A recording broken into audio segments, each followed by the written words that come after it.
Good morning everyone. આગળ જોઈએ આપણે હ્યુમન જીનોમ પ્રોજેક્ટ, બરાબર, HGP. હ્યુમન જીનોમ પ્રોજેક્ટ શું છે અથવા એના જે ભાવિ પડકાર છે, કઈ રીતે કાર્ય થયું હતું એના વિશે આપણે જોવાનું છે. હ્યુમન જીનોમ પ્રોજેક્ટ જે ડીએનએમાં જોવા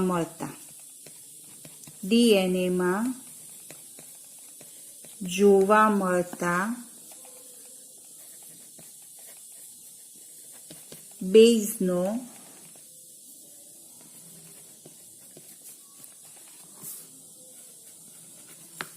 અનુક્રમ કોઈપણ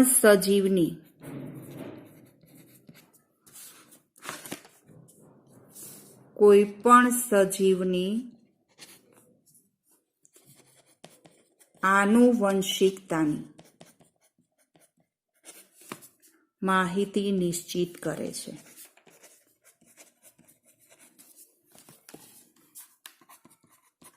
બરાબર, કે ડીએનએમાં જોવા મળતો જે બેઝનો અનુક્રમ છે એ કોઈ પણ સજીવની આનુવંશિકતાની માહિતી નિશ્ચિત કરતું હોય છે. અને જો બીજા શબ્દમાં કહીએ તો કે કોઈ પણ સજીવની આનુવંશિકતાની જે ભાત છે, કોઈ પણ સજીવની આનુવંશિકતાની ભાત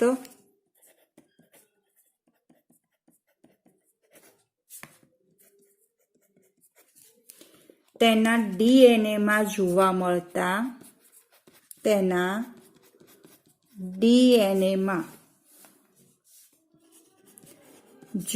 મળતા અનુક્રમો દ્વારા નિશ્ચિત થાય છે.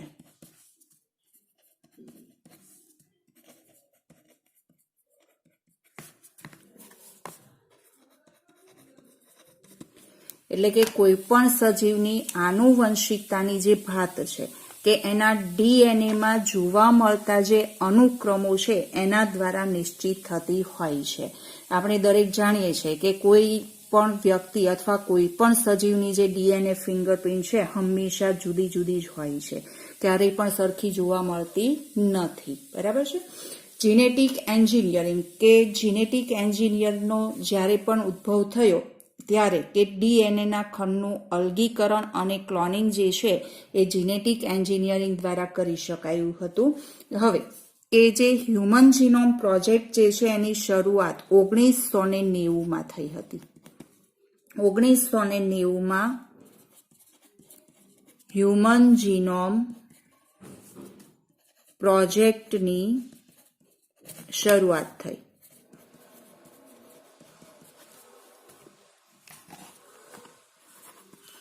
જે લગભગ 2013માં પૂરો થયો.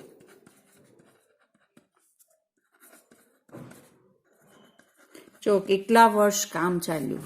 1990ની અંદર શરૂઆત થઈ હતી પણ પૂરો જે છે 2013માં થયો હતો. બરાબર છે. તો આમ જોવા જઈએ તો કે આખો જે પ્રોજેક્ટ છે કે જે 13 વર્ષીય પ્રોજેક્ટ હતો. યુએસ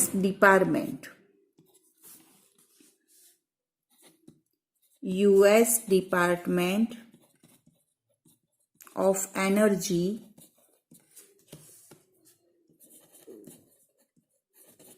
અને નેશનલ ઇન્સ્ટિટ્યૂટ ઓફ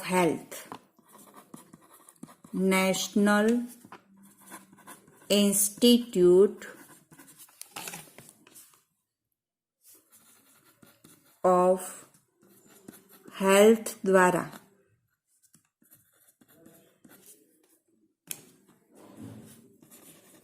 આ પ્રોજેક્ટનું સંચાલન કરાયું હતું.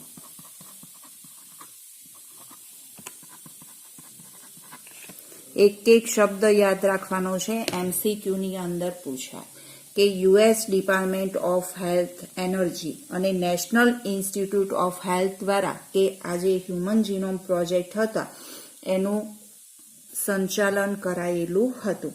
હવે આ જે પ્રોજેક્ટ છે ધ વેલકમ ટ્રસ્ટ દ્વારા સંચાલિત હતો. જે મુખ્ય ભાગીદારી કોની હતી? યુકેની હતી. કે યુકે જે છે મુખ્ય ભાગીદાર બની અને આ પ્રોજેક્ટની અંદર કે જાપાન, જર્મની, ચીન, ફ્રાન્સ વગેરે જેવા જે દેશો છે કે જેને મહત્વનું યોગદાન આપેલું હતું અથવા તો ભાગ લીધેલો હતો, જાપાન, જર્મની, ચીન અને ફ્રાન્સ, એ ઉપરાંત યુકેની મુખ્ય ભાગીદારી હતી. હવે કે આજે આખો પ્રોજેક્ટ જે છે એનો મુખ્ય ઉદ્દેશ શું હતો એના વિશે જોઈએ. તો કે મુખ્ય ઉદ્દેશ હતો ડીએનએના ક્રમની ઓળખ કરવી.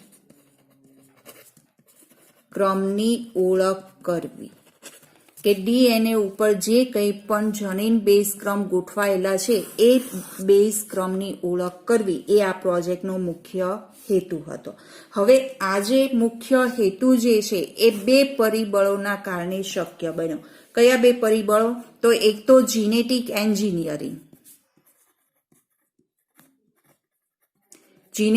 એન્જિનિયર દ્વારા કે ડીએનએના કોઈ પણ ખંડનું અલગીકરણ થતું હતું, એટલે કે ડીએનએ જે છે એના ટુકડા કરી શકાતા હતા અને કે તેનું ક્લોનિંગ એટલે બે જુદા જુદા ટુકડાનું જોડાણ થઈ શકતું હતું. શેના દ્વારા? જીનેટિકલ એન્જિનિયર દ્વારા.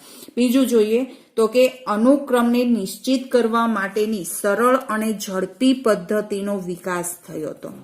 અનુક્રમને નિશ્ચિત કરવા માટેની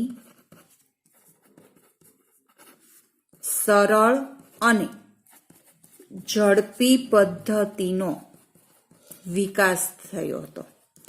આ બે મુખ્ય પરિબળના કારણે કે આજે આખો હેતુ હતો એ પાર પડ્યો હતો. હવે જે HGP અથવા હ્યુમન જીનોમ પ્રોજેક્ટ જે છે કે જેને મેગા પ્રોજેક્ટ તરીકે પણ ઓળખાય છે.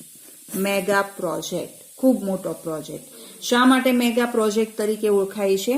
તો એના કારણ આપણે જોઈએ કે મનુષ્ય જે છે એ મનુષ્યના જીનોમમાં લગભગ કેટલી બેઝ પેર આવેલી હોય છે? 3×10⁹ બેઝ પેર જોવા મળે છે. બરાબર છે? જેનો અનુક્રમ જાણવા માટે કે બેઝ પેર એક આટલી કુલ બેઝ પેર આવેલી છે 3×10⁹ બેઝ પેર.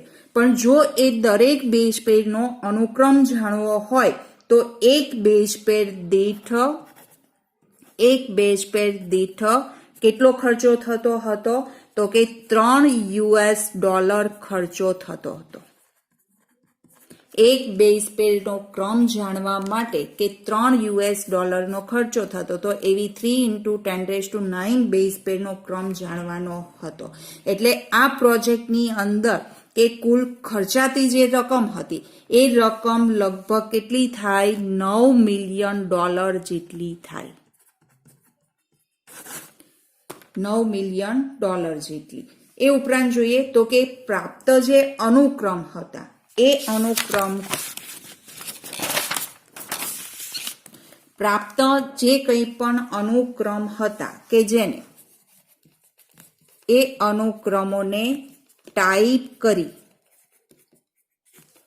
પુસ્તકોનો સંગ્રહ કે ટાઈપ કરી તેને પુસ્તકોમાં જો સંગ્રહ કરવામાં આવે, અનુક્રમને કે ટાઈપ કરીને પુસ્તકની અંદર સંગ્રહ કરવામાં આવે તો પ્રત્યેક પેજમાં એટલે કે એક પેજની અંદર કેટલા અક્ષર હોઈ શકે? 1000 અક્ષર જે છે એ હોય. જો જે બેઝ પેરનો ક્રમ છે એ ક્રમને ટાઈપ કરવામાં આવે તો એક પેજની અંદર કેટલા અક્ષર હોય? 1000 અક્ષર હોય. હવે એક પેજમાં 1000 અક્ષર હોય તો આવું 1000 પેજ વાળું પુસ્તક, બરાબર, જેમાં કે એક માનવ કોષની DNA ની માહિતી ભેગી 1000 પેજ વાળું પુસ્તક જો લેવામાં આવે અને આ પુસ્તક જો હોય તો કે એક માનવ કોષની DNA ની માહિતીને ભેગી કરવા માટે આવા કેટલા પુસ્તકો જોઈએ તો કે 3300 પુસ્તકની જરૂર પડે.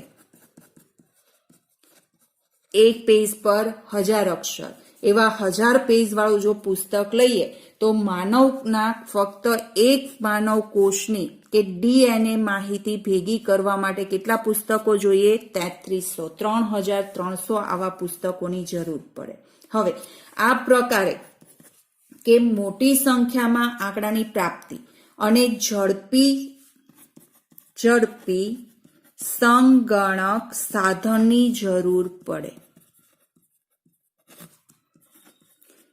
ઝડપથી ગણતરી કરી શકે એવા સાધનની જરૂર પડે અને જેનાથી કે આંકડાઓ જે છે એ આંકડાનો સંગ્રહ અને વિશ્લેષણ થાય, જેથી જો સંગ્રહ થાય તો ફરી પાછો તેનો ઉપયોગમાં લઈ શકાય છે. બરાબર છે.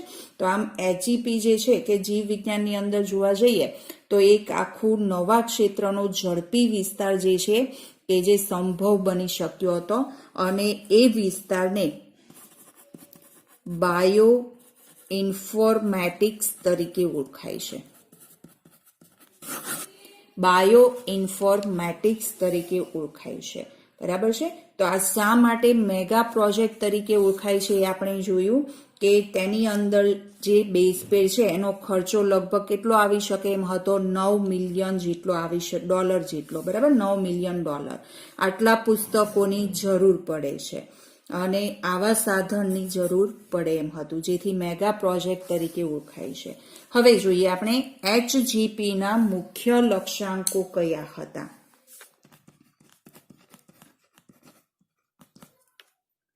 મહત્વના લક્ષ્યાંકો કયા હતા? જો આ બધા જ ક્વેશ્ચન 2 થી 3 માર્ક્સમાં પૂછાય છે. એક ક્વેશ્ચન હોય છે એટલે ખાસ યાદ રાખજો. જો લક્ષ્યાંકો પૂછાય તો એની વિશે શું લખવાનું હોય છે? તો હ્યુમન જીનોમ પ્રોજેક્ટના જે લક્ષ્યાંકો હતા એના વિશે આપણે જોઈએ. માનવ DNA કે માનવ DNAમાં લગભગ 20,000 થી 25,000 બધા જ જનીનોની ઓળખ કરવી. માનવમાં કેટલા જનીન? તો કે 20,000 થી 25,000 જેટલા જે જનીન રહેલા છે એ બધા જનીનોની ઓળખ કરવી એ મુખ્ય લક્ષ્યાંશ. બાકી બીજું કયું લક્ષ્યાંશ હતું? તો કે હ્યુમન જીનોમ બનાવતી 3 બિલિયન રાસાયણિક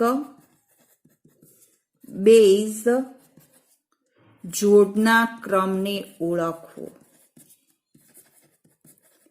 3 × 10⁹ જે બેઝ પેર આવેલી છે એ બેઝ પેરની અંદર કે નાઇટ્રોજન બેઝ ક્રમને ઓળખવો, કયા ક્રમની અંદર ગોઠવાયેલું છે. પ્લસ કે જે કંઈ પણ માહિતી મળે છે એ મળતી માહિતીનો ડેટાબેઝ સ્વરૂપે સંગ્રહ કરવો. હવે મનુષ્ય દીઠ વિચાર કરો, તમે 3300 પુસ્તક જે છે એનો સંગ્રહ કરવા જાઓ તો ક્યાં આગળ પહોંચે વાત? એટલે આજે કંઈ પણ માહિતી છે એનો ડેટાબેઝ જે છે એનો સંગ્રહ કરવો. હવે કે માહિતીના વિશ્લેષણ માટે જે કંઈ પણ ઉપકરણો હતા એ ઉપકરણોમાં સુધારો કરવો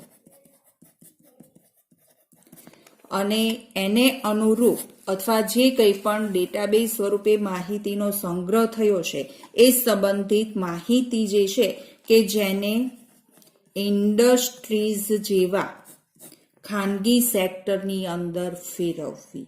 બરાબર. એ ઉપરાંત આગળ જોઈએ તો કોઈ પણ પ્રકારના પ્રોજેક્ટ સંબંધિત કોઈ નૈતિક, કાયદાકીય અથવા સામાજિક સમસ્યાઓ જો હોય તો એ સામાજિક સમસ્યાઓને સમજવી ડીએનએ દ્વારા સમજી શકાય છે, બરાબર. એટલે નૈતિક, કાયદાકીય અથવા જે સામાજિક સમસ્યાઓ છે એને સમજવી. આ HGP અથવા જે હ્યુમન જીનોમ પ્રોજેક્ટ હતા એના મુખ્ય લક્ષ્યાંકો હતા.